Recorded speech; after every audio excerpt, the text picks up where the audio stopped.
Prof Mahania, bonjour. Bonjour. Voilà, nous sommes ici dans votre résidence.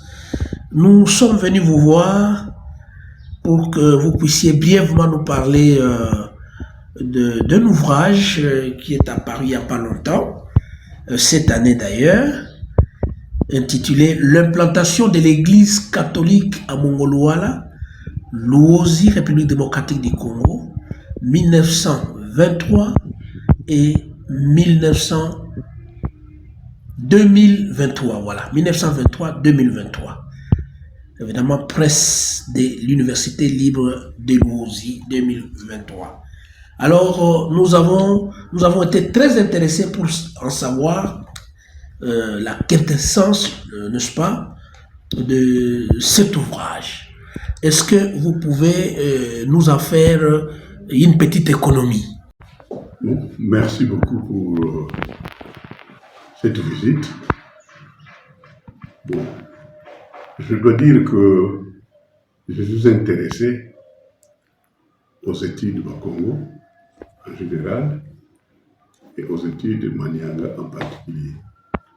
Donc, je suis ce que j'appelle un congologue, étudiant des études du Congo. Nous avons écrit beaucoup sur le Congo central, le Bas-Congo et sur le Manianga. Ce livre, comme l'intitulé indique, l'implantation de l'Église catholique à Mongoluala, un des secteurs du territoire de Luozi. Nous avons écrit avant un livre sur le secteur Batamona.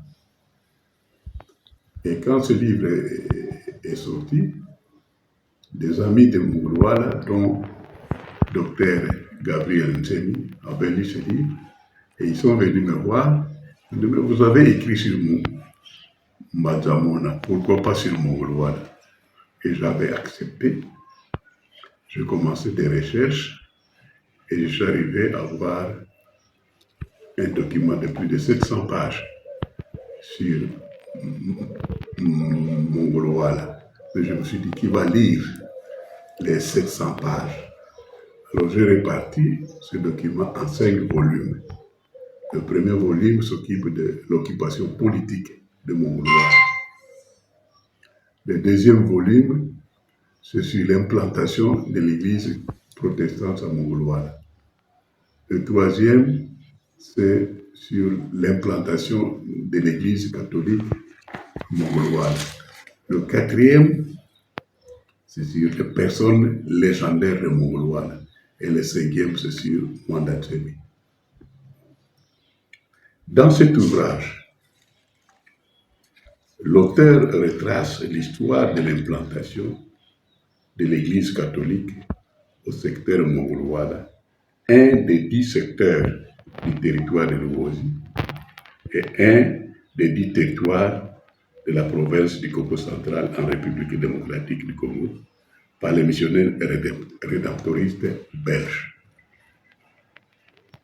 L'implantation proprement dite commence en février 1923 avec la visite au village Temissa, du groupement Temissa, du révérend Père René Van Destine, prêtre itinérant, pour répondre à la requête de la communauté catholique de Temissa, issue de la diaspora, de voir l'Église catholique s'implanter dans leur région.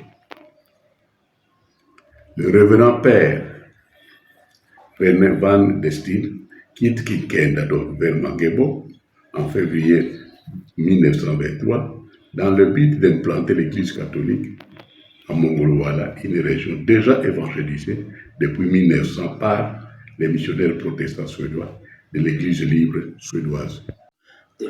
Après 3 semaines. Un instant. Oui, déjà. Ok.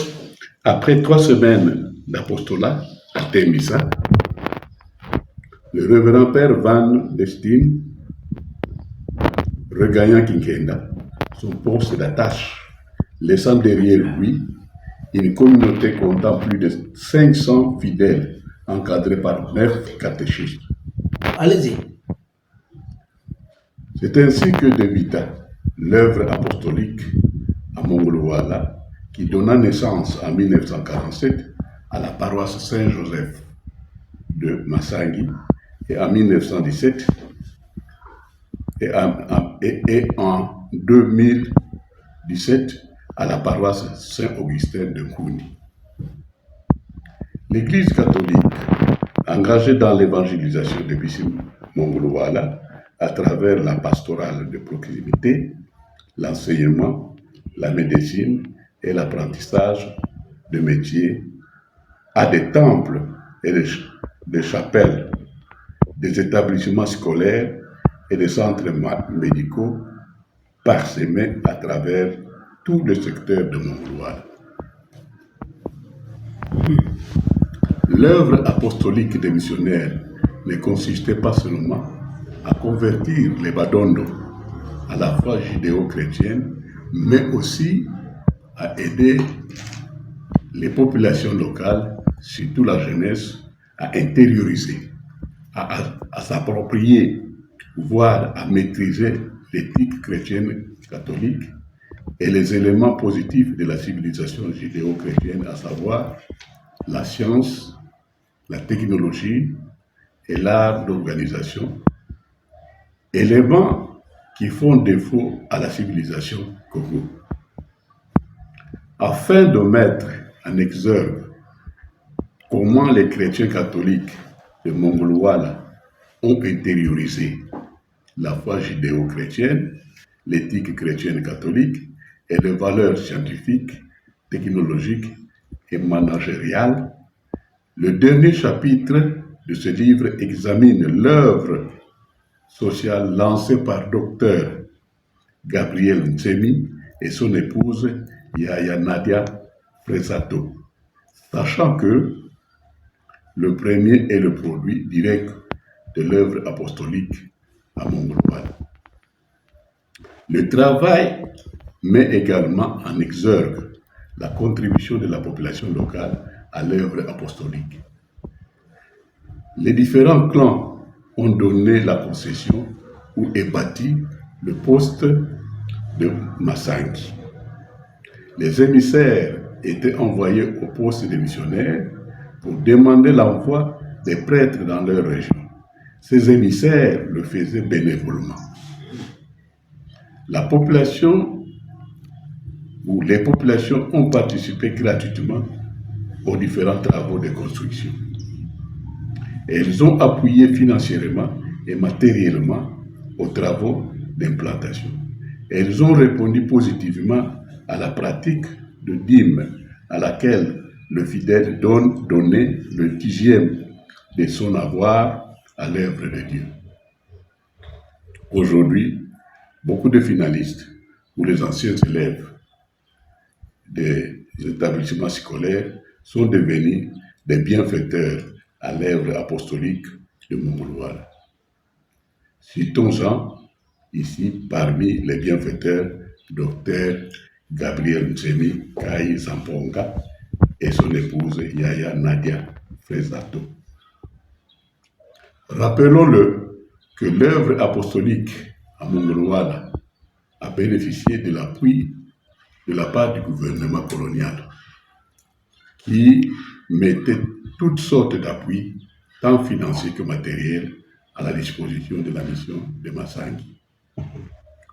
Contrairement à l'occupation effective et à l'évangélisation des Mongolwala lancée par des agents de l'État indépendant du Congo et les missionnaires protestants suédois de la Svenska Mission Forbundet, qui ont rencontré une résistance farouche entre la population locale et les envahisseurs, qui a abouti à la guerre de Kingoy de 1906, l'implantation de l'Église catholique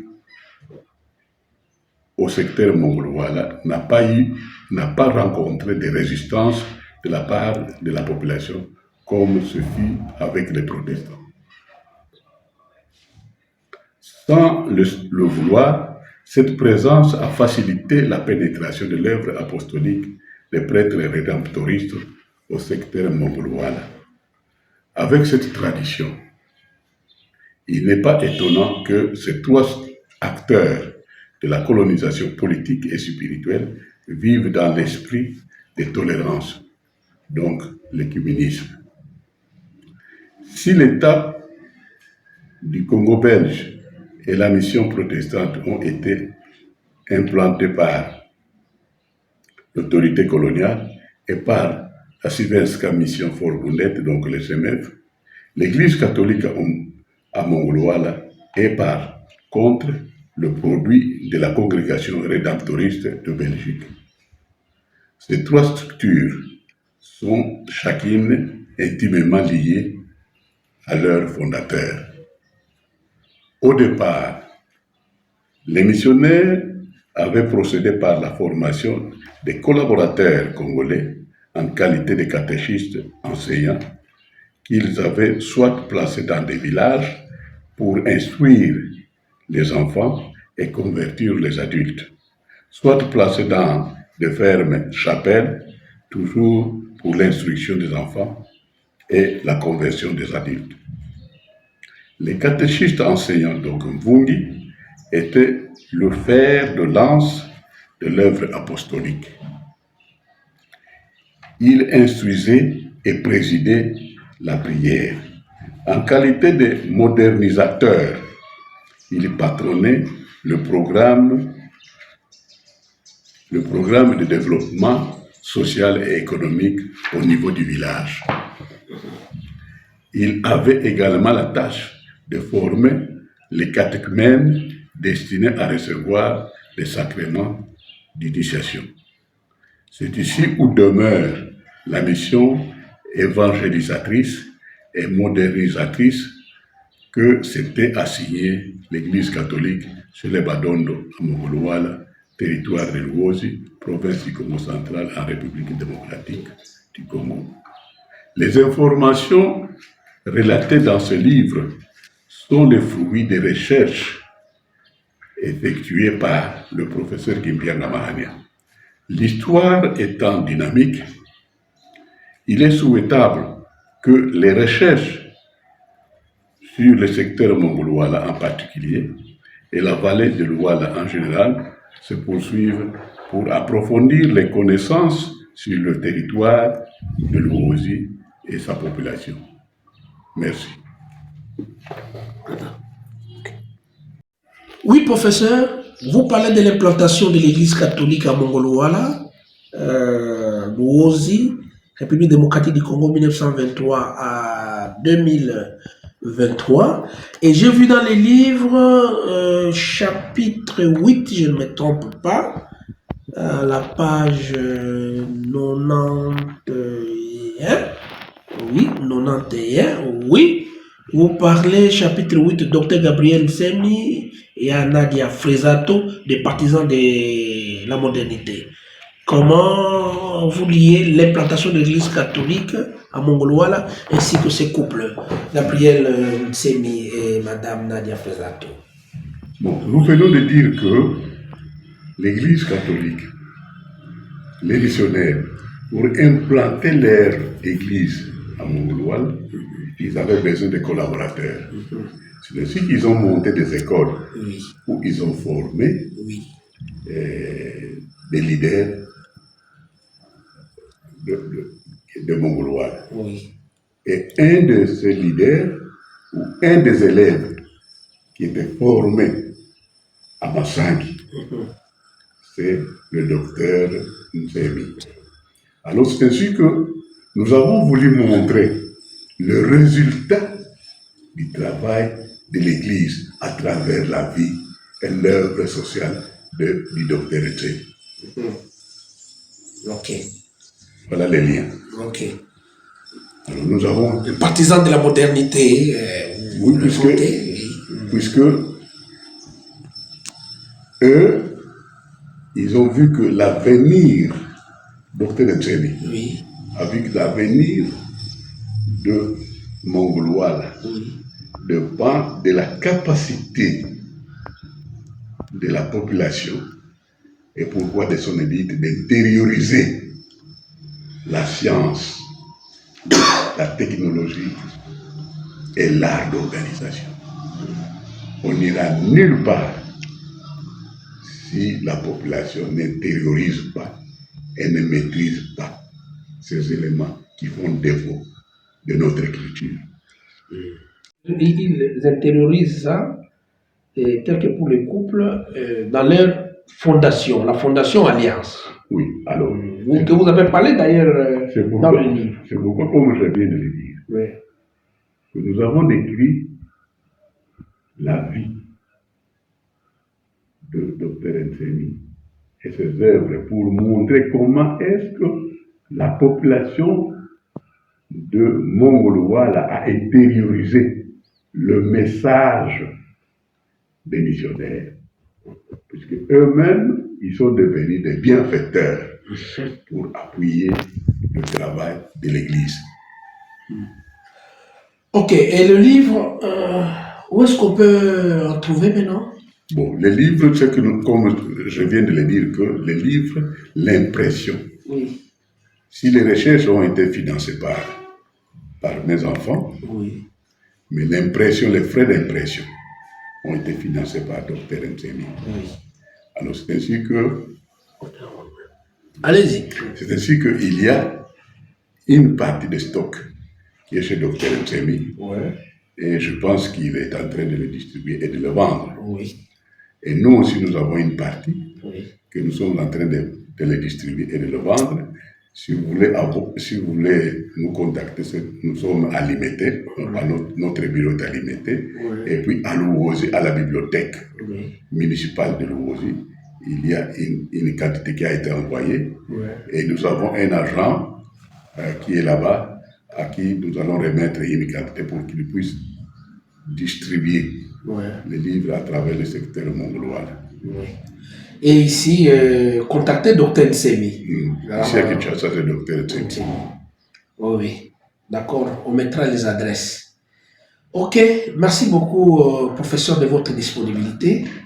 Merci pour cet ouvrage combien vraiment important pour la communauté du Congo central en général, surtout de Maniang en particulier. Donc c'est un livre très instructif il faut vraiment qu'on puisse le lire et savourer l'histoire de l'implantation de l'église catholique à Mongolo-Wala, le Louosi RDC de 1923 à 2023. Merci.